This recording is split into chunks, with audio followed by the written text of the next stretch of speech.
So let's go ahead and start with what is it? If you go to page 1 in your materials across the top, first off, we want to be very clear.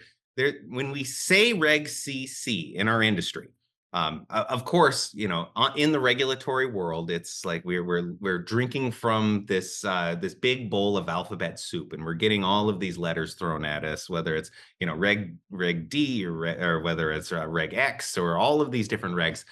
Reg CC is actually talking about two different regulations, and we're going to cover them both.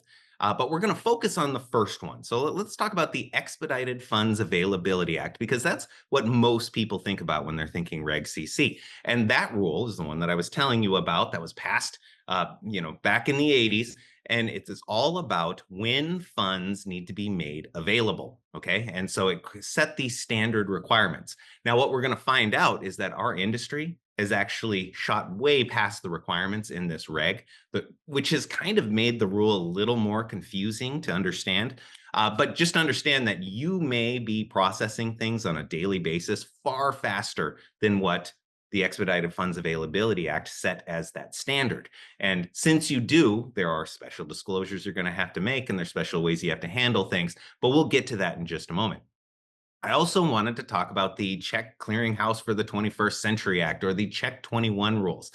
This was an update that came through, and really it set additional rules to speed the collection and return of checks between actual banking institutions. All right. So we're going to get there on page 19.